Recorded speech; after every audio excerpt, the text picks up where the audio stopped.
ओम शांति। आज 5 जनवरी 2024 आज की साकार मुरली के अनमोल मधुर महावाक्य हैं।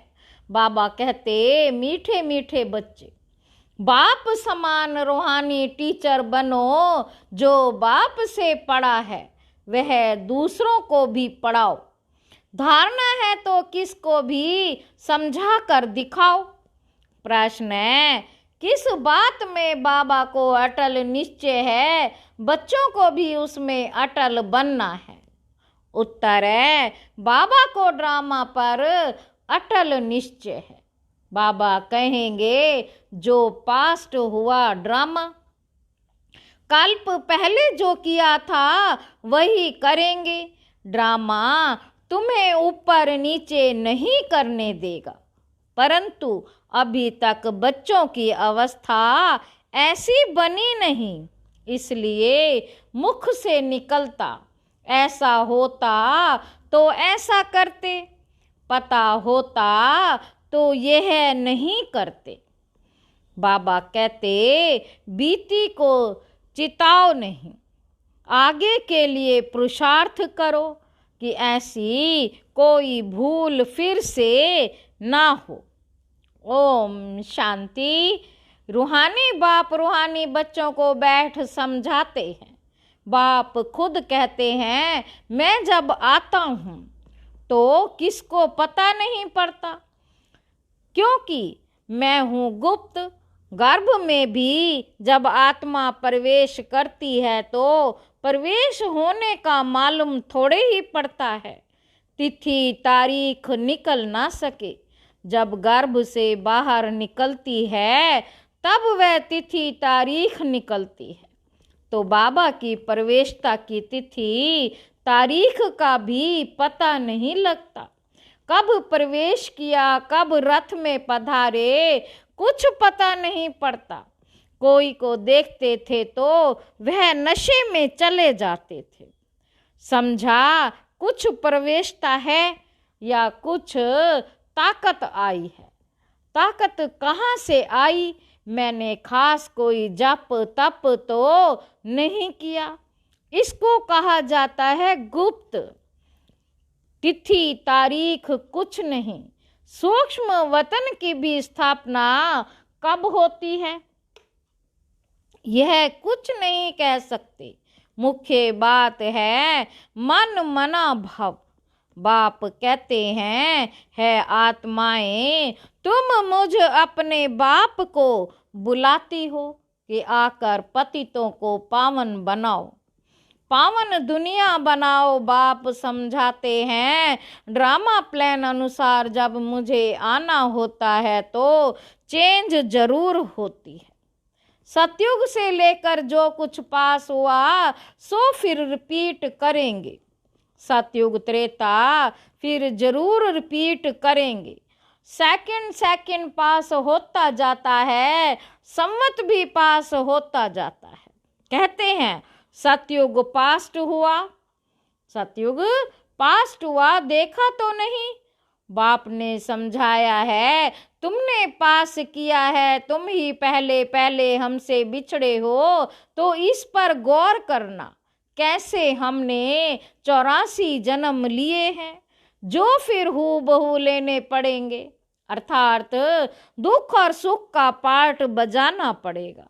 सतयुग में होता है सुख, जब मकान पुराना होता है तो कहाँ से छत बहती है, कहाँ से कुछ होता रहता है तो फुरना हो जाता है कि इसकी मरम्मत करानी है। जब बहुत पुराना हो जाता है तो समझा जाता है यह मकान रहने लायक नहीं है। नई दुनिया के लिए ऐसे नहीं कहेंगे। अब तुम नई दुनिया में चलने के लायक बनते हो। हर चीज पहले नई फिर पुरानी होती है। बाबा कहते, अब तुम बच्चों को ये ख्याल में आता है और कोई तो इन बातों को समझ ना सके। गीता रामायण आदि सुनाते रहते हैं, उसमें ही बिजी रहते हैं। तुम हम भी इन धंधों में बिजी थे। अब बाप ने कितना समझदार बनाया है। बाबा कहते, बच्चे अब ये पुरानी दुनिया खत्म होने वाली है, अब नई दुनिया में चलना है। ऐसे भी नहीं सब चलेंगे, सब मुक्ति धाम में बैठ जाएं, ये भी कायदा नहीं है। परले हो जाए तुम जानते हो। बाबा कहते, तुम जानते हो ये पुरानी दुनिया और नई दुनिया का बहुत ही कल्याणकारी संगम युग है। अब चेंज होनी है, फिर शांति धाम में जाएंगे, वहां सुख के वासना की भी कोई बात नहीं। गायन है, यज्ञ में विघ्न पड़े सो तो पढ़ते रहते हैं, कल्प के बाद भी पढ़ते रहेंगे, तुम अब पक्के हो गए हो। यह स्थापना विनाश का कोई छोटा काम नहीं है, विघ्न किस बात में पड़ते हैं। बाप कहते, काम महाशत्रु है, इस पर ही अत्याचार होते हैं। द्रौपदी की भी बात है ना, द्रौपदी की भी बात है ना, ब्रह्मचार्य पर भी सारी खिटपिट है। सतो प्रधान से तमो प्रधान बनना है जरूर, सीढ़ी उतरनी है, पुरानी दुनिया होनी है जरूर। इन सब बातों को तुम ही समझते हो और सिमरन भी करते हो। पढ़कर पढ़ाना भी है, टीचर बनना है जरूर, नॉलेज बुद्धि में है तब पढ़कर टीचर बनते हैं। फिर टीचर से जो सीख कर होशियार होते हैं तो गवर्नमेंट उनको पास करती है। तुम भी टीचर हो, बाप ने तुमको टीचर बनाया है। एक टीचर क्या कर सकते हैं, तुम सब हो रूहानी टीचर, तो बुद्धि में नॉलेज होनी चाहिए। ज्ञान तो बिल्कुल एक्यूरेट है। मनुष्य से देवता बनने का अभी जितना तुम बच्चे बाप को याद करते हो तो लाइट आती रहती है। मनुष्यों को साक्षात्कार होता रहेगा क्योंकि आत्मा प्योर बनेगी ही याद से। फिर किसको साक्षात्कार भी हो सकता है, बाप मददगार भी बैठा है। हमेशा बाप बच्चों का मददगार है। पढ़ाई में नंबर वार है, हर एक अपनी बुद्धि से समझ सकते हैं मेरे में कितनी धारणा है। अगर धारणा है तो किसी को समझा कर दिखाओ, धारणा है तो किसी को समझा कर दिखाओ। यह धन धन देते नहीं तो कोई मानेंगे भी नहीं कि इनके पास धन है। धन दान करेंगे तो महादानी कहेंगे, महारथी महावीर बात एक ही है। सब एक जैसे तो हो ना सके, तुम्हारे पास कितने आते हैं, एक एक से बैठ माथा मारना होता है। एक एक से बैठ माथा मारना होता है क्या? वो लोग अखबार द्वारा बहुत बातें सुनते हैं तो बहुत चमकते हैं, फिर जब तुम्हारे पास आकर सुनते हैं तो कहते हैं हमने पर मत पर किया, हमने पर मत पर किया क्या? यह तो बहुत अच्छा है। एक एक को ठीक करने में मेहनत लगती है। यहाँ भी कितनी मेहनत लगी है, फिर भी कोई महारथी, कोई घोड़ेसवार, कोई प्यादा, यह ड्रामा में पार्ट है। यह तो समझते हो आखिरी जीत तुम्हारी होती है। बाबा कहते आखिरी जीत तुम्हारी होनी ही है। जो कल्प पहले बने थे वही बनेंगे, पुरुषार्थ तो बच्चों को करना ही है। बाप राय देते हैं, समझाने की कोशिश करो। पहले तो शिव बाबा के मंदिर में जाकर सर्विस करो, पहले तो शिव बाबा के मंदिर में जाकर सर्विस करो। तुम पूछ सकते हो यह कौन है, इस पर क्यों पानी चढ़ाते हैं, तुम अच्छी तरह जानते हो। कहते हैं गई टांडे पर आग लेने और मालिक होकर बैठ गई। यह दृष्टांत भी तुम्हारा ही है। तुम जाते हो जगाने के लिए, तुमको निमंत्रण देकर बुलाते हैं तो ऐसा निमंत्रण आए तो खुशी होनी चाहिए। काशी आदि में बड़े बड़े टाइटल देते हैं, भक्ति में कितने ढेर मंदिर हैं, यह भी एक धंधा है। कोई अच्छी स्त्री देखी तो उनको गीता कंठ कराए आगे कर देते हैं, फिर जो कमाई होती है वे मिल जाती है कुछ भी नहीं। रिद्धि सिद्धि बहुत सीखते हैं, ऐसे स्थानों पर जाना चाहिए। तुम बच्चों को कभी शास्त्रार्थ नहीं करना चाहिए।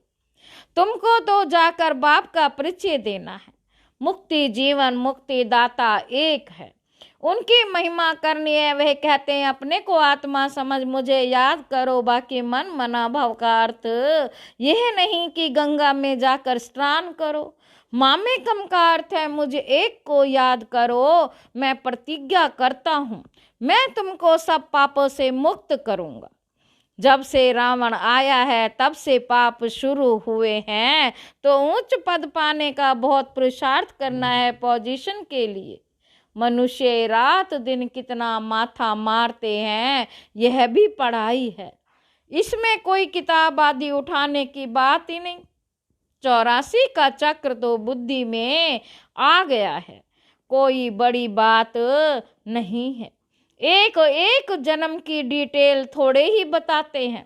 84 जन्म पूरे हुए, अब हम आत्माओं को वापस घर जाना है। आत्मा जो पतित बनी है उनको पावन जरूर बनना है।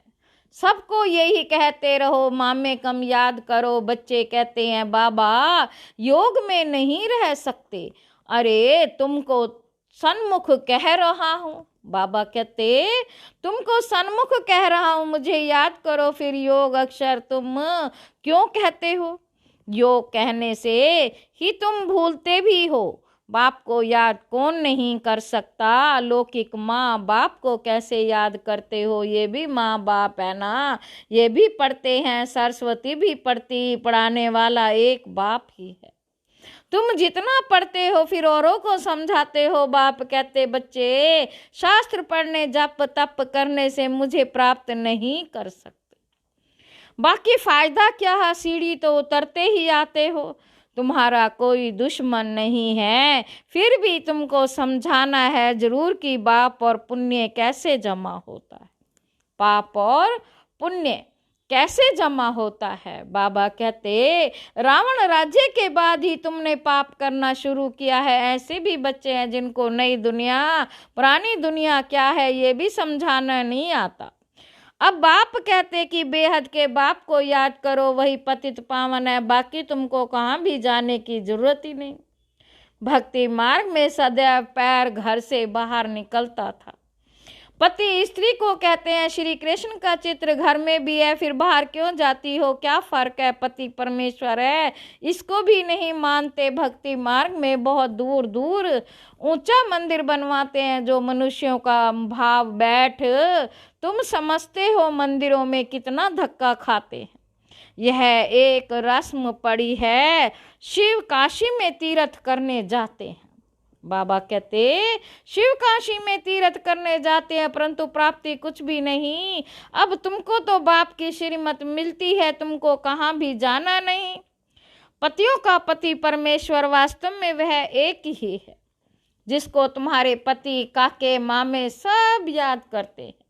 वह है पति परमेश्वर अथवा पिता परमेश्वर। वह तुमको कहते हैं मामे कम याद करो तो तुम्हारे विकर्म विनाश होंगे। तुम्हारी ज्योत अब जग रही है तो तुम्हारे से मनुष्यों को लाइट देखने में आती है, तो बच्चों का भी नाम बाला होना चाहिए। बाप बच्चों का नाम तो बाला करते हैं ना।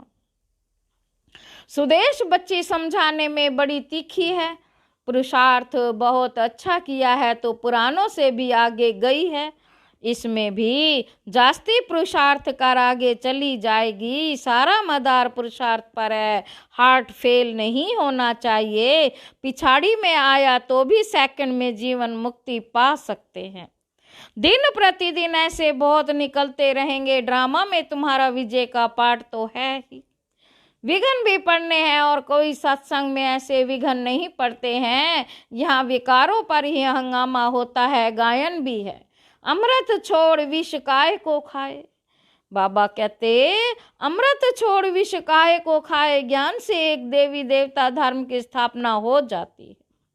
सतयुग में रावण राज्य हो ना सके, समझानी कितनी साफ है।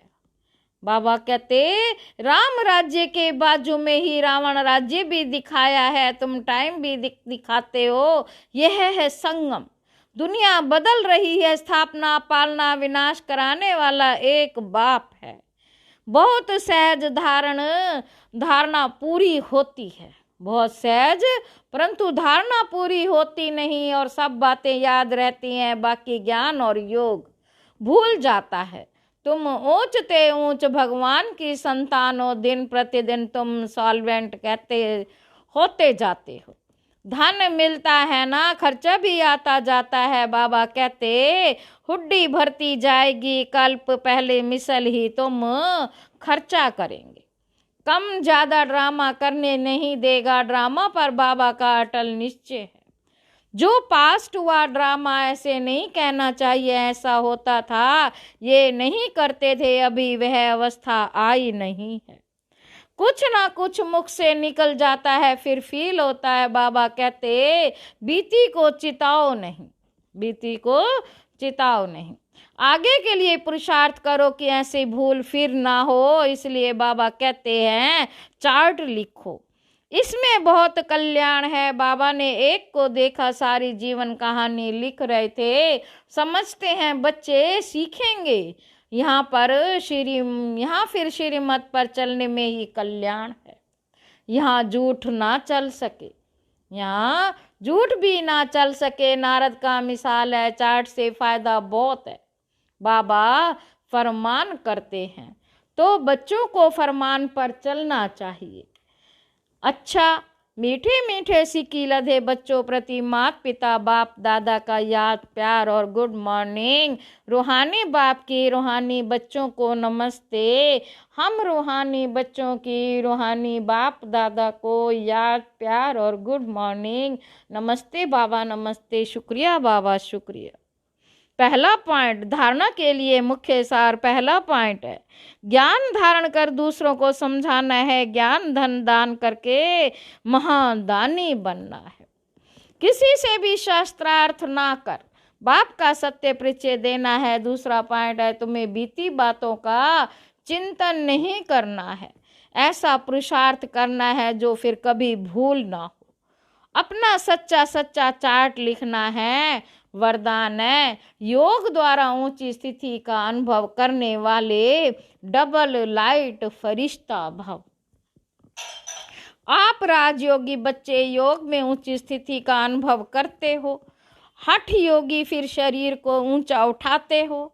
आप कहाँ भी रहते ऊंची स्थिति में रहते हो, इसलिए कहते योगी ऊंचा रहते हैं। आपके मन की स्थिति का स्थान ऊंचा है क्योंकि डबल लाइट बन गए। वैसे भी कहा जाता कि फरिश्तों के पांव धरने पर नहीं होते। फरिश्ता अर्थात जिसका बुद्धि रूपी पांव धरती पर ना हो, जिसका बुद्धि रूपी पांव धरती पर ना हो, देह भान में ना हो, प्राणी दुनिया से कोई लगाव ना हो। स्लोगन है अभी दुआओं के खाते को संपन्न बना लो तो आपके चित्रों द्वारा सबको अनेक जन्म दुआएं मिलती रहेंगी। अच्छा, ओम शांति।